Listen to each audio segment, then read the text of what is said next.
Hey everyone, today I have some new SwitchBot products to share with you guys. It is the SwitchBot contact sensor and the SwitchBot motion sensor. They are really doing all they can to expand their line of products to create a full SwitchBot ecosystem for your home. So let's check it out.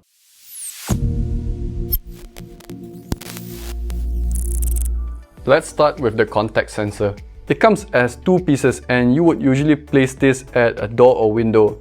It works by checking whether the two devices are together or separated. From there, the device can notify you regarding the status of the contact sensor via the SwitchBot app. Speaking of the app, let's quickly look into how to set it up and other features of the contact sensor. On the home screen, you can quickly see the status of the sensor and the time the sensor status changed. Let's tap the contact sensor to see more options. At the top is the ambient brightness reading.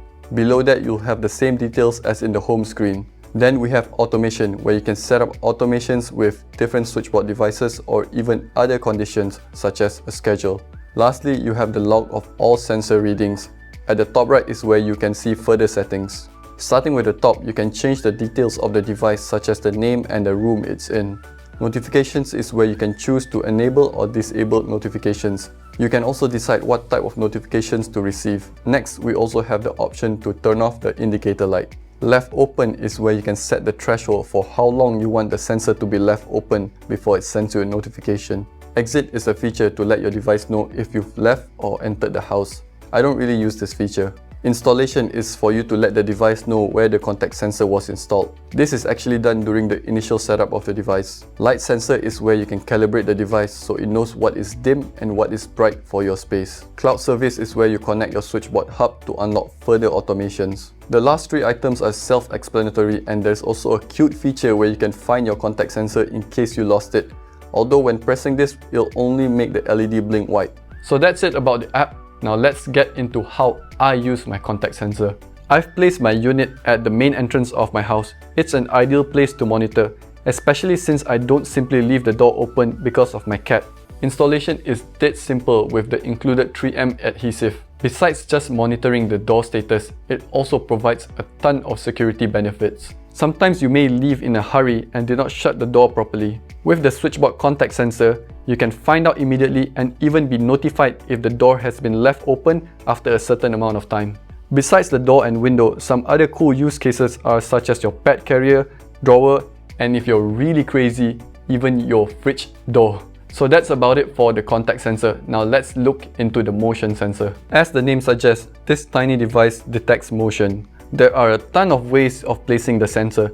You can simply put it on the table with the included stand or stick it to any metal surface since the base is magnetic. Lastly, you can also use the included 3M adhesive pads to stick it to practically any surface. Just make sure to point the lens towards the desired monitoring zone. Before I move to the next point, I'd like to also mention that the contact sensor that we previously spoke about also has a motion sensor built in. So in my case, if someone walks near the door, I'll get a notification. Pretty cool, right? Anyway, let's get back to the motion sensor. SwitchBot has also included a light sensor in the motion sensor, so it can detect the brightness or darkness of a specific room.